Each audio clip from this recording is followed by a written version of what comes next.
ایمان لانے کے بعد انسان کا دل صاف ہو جاتا ہے، اس پر اللہ تعالیٰ کے تجلیات اترتے ہیں، ان تجلیات سے اللہ تعالیٰ کی محبت کا کرنٹ پیدا ہوتا ہے، اس کرنٹ سے آدمی کی آنکھیں اللہ کی محبت کا کام کرتے ہیں، زبان اللہ کا ذکر کرتی ہے، فرما برداری کرتی ہے، ہاتھ پاؤں اللہ تعالیٰ کی فرما برداری کے کام کرتے ہیں۔ اگر کوئی گناہ ہو جائے تو یہ ایسے ہے جیسے آندھی آ گئی اور اس کے اوپر مٹی چڑھ گئی، اب اس کے بعد اللہ تعالیٰ کی محبت کا کرنٹ ختم۔ اس لیے سالکین جو اس راستے پر چلنے والے ہیں، جب کسی اچھی مجلس میں ہوتے ہیں، شیخ کی مجلس میں ہوتے ہیں، تو اس وقت ذکر کی برکت سے، صحبت کی برکت سے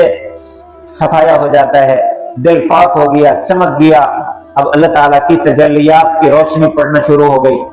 اب اس کے بعد دل میں خاص ایک محبت اور کرنٹ پیدا ہوگی، نماز میں بھی دل لگ رہا ہے، ذکر میں بھی کیف محسوس ہو رہا ہے، اور گناہ کی ہمت بھی نہیں ہو رہی۔ یہ سارے کام اس ذکر کی برکت سے، مجلس کی برکت سے ہو رہے ہیں۔ جیسے ہی مجلس سے اٹھ کر گھر گئے اور وہاں دنیاوی کاموں میں مصروف ہوئے، کہیں نظر غلط پڑ گئی، کہیں زبان سے جھوٹ نکل گیا، کہیں فضول بات ہو گئی، کہیں کان غلط استعمال ہوا، تو فوراً دل پر غبار آ گیا۔